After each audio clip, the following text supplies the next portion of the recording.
Okay, 3Ms, here we are, Unit 4, Lesson 3, Fractional Exponents.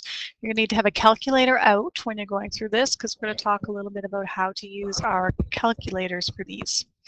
So basically, you have reviewed your exponent laws, you've looked at a zero exponent, and you've looked at negative exponents. We're going to look at what happens when you have a fraction exponent. So if I have 25 to the 1/2 times 25 to the 1/2, if you use your exponent laws like you're used to, you would use the same base and add your exponents. And 1/2 plus 1/2 is exponent 1. So the answer should be 25. And the same idea with 8 to the 1/3 times 8 to the 1/3 times 8 to the 1/3. I would keep my base, I'm multiplying with the same exponents, and I'd add my fractions together.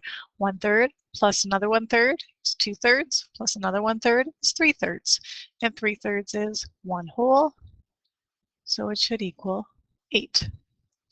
If you get your calculator out and you try entering with an exponent of 1/2, you're going to see 25 to the exponent 1/2. So take a minute and try to enter an exponent of 1/2. If you enter an exponent of 1/2, you're going to have to put brackets around your exponent. So 25, hit your exponent key, bracket, 1/2, bracket, or 0.5. You won't have to use brackets. When you do that, you should get the answer of 5. And 25 to the 1/2 is 5. And 5 times 5 is also 25. So with a little bit of experience in math, you might realize how 25 and 5 are related. You might understand that the square root of 25 equals 5.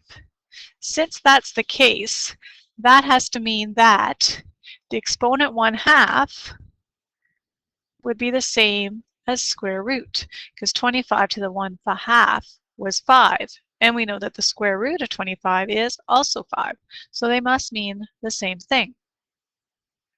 If I apply the same idea to my 1/3, that there must be a relationship to the root, the difference is my third in the bottom. Well, notice 1/2 meant square root, 2 square. 1/3 would mean cube root. When you take the square root, you're looking for something that multiplies 2 times square, 2 times to get 25. That's what the square root means. When you're doing cube root, you're looking for something that multiplies 3 times to get 8. So if you don't know what that is, you might, if you're good with your times tables, you can try entering a fraction exponent. Again, 8 to the bracket, 8 to the exponent, bracket, 1 divided by 3, bracket, and you get your fraction exponent. And you'll see that it's 2. And each one of those would be 2. And 2 times 2 is 4, times another 2 is 8. So the moral of the story is, a fraction exponent is related to a root.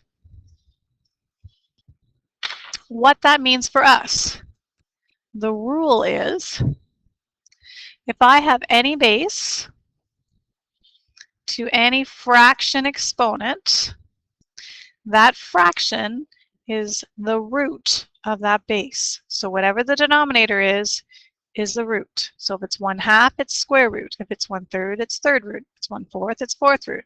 If it's 1/5, it's fifth root. And that means whatever you multiply that many times to get the number under the root sign. And so the only variation on that would be what we've been practicing with other exponents, a negative exponent.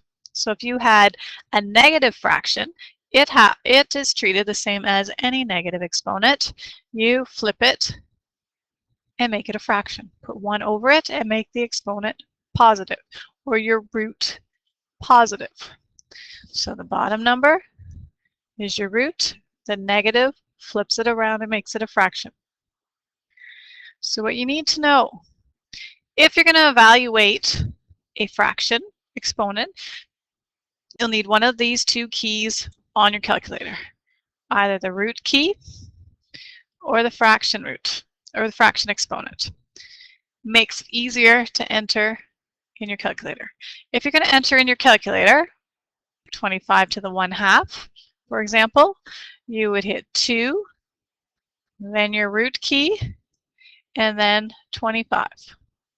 If you're going to use the fraction key, you should hit 25, then your fraction exponent, and then your exponent. That should work for most calculators. You might have to play around a little bit. Either way, 25 to the 1/2 we already talked about is the square root of 25, which is 5. If I look at a new one, 81 to the 1/4 would be the 4th root of 81. The denominator is the root. That means, what do you multiply 4 times to get 81? So type it in your calculator. You will see that you multiply 3 4 times to get 81.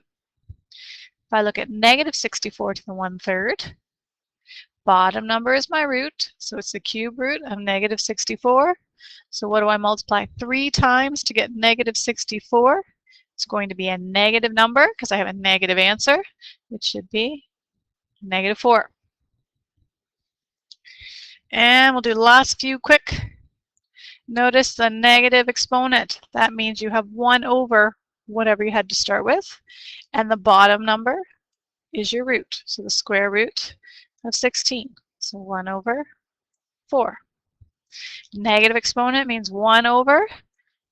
Bottom number is your root. So 1 over the cube root of 27. 1/3. A couple things going on with this one. A decimal in my exponent. That's okay. A decimal is just a fraction. So a quarter is a quarter. And it's negative. So I have 1 over it. And I want to do the 4th root. Bottom number is the root. So the 4th root of negative 16. So that means, what do I multiply negative 16 by? 4 times. Or sorry, what do I multiply? 4 times to get negative 16.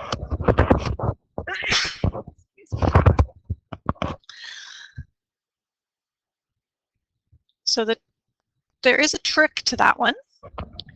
If you're going to multiply something together 4 times and get a negative answer, it's not possible.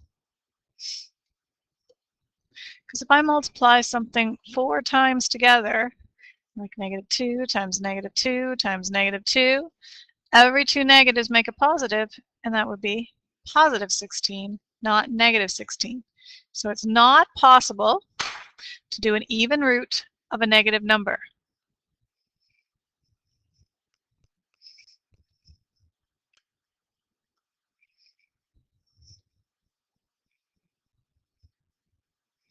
So you can never do an even root of a negative number. Okay, that's what happens when you have a straightforward fraction exponent. To complicate things would be to have a number in the numerator other than 1. So if I had 25 to the 3/2 or 8 to the 2/3, if we think about our exponent laws, that should mean the same thing. That's a power law. All you do with your exponents is multiply them together. So I'd have 3 times 1 to make 3, and I put it over 1 to multiply, and 1 times 2 to make 2. So I've simplified or used my power law to simplify that. And so basically, if I have 25 to the 1/2, that would mean the square root of 25 to the exponent 3.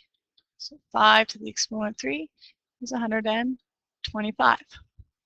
If I apply that same principle, it looks like the top number is just an exponent and the bottom number is the root.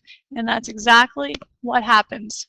The top number is an exponent and the bottom number is a root. So I have the cube root of 8 squared.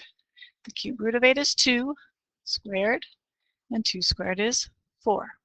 So the rule is, if you have a number in the top that's not 1, that number is just your exponent. The bottom number remains your root. If it's negative, all that means is you have 1 over it. So if I look at a couple of examples, the top number is the exponent. The bottom number is the root. So square root of 9 to the exponent 3. Exponent root. So I would have not 2. The square root of 9 is 3 to the exponent 3, which is 27. So if I look at another one, top number is the exponent, bottom number is the root. So I have the cube root of 64 to the exponent 4, which is 4 to the exponent 4, which should be 216. No, I did that wrong. 4 4s are 16, carry the 1. 24, 256, not 16. 256, there we go. And if I look at the last one, the only trick with this one is now the negative. So I just put 1 over it. The top number is the exponent. Bottom number is the root. So the cube root, 27, exponent 2, 1 over 3 to the exponent 2 is 1 over 9. So take a few minutes, practice with your calculator, make sure you know how your calculator works, and tackle the questions in your question booklet. Other comment is that, yes, I will be looking for that root in your answer. So if you have a calculator where you're using the fraction key for the exponent rather than the root one, I will still look for the root as part of your solution. So make sure you're including that in your answer when you're writing it down. All right, that's it.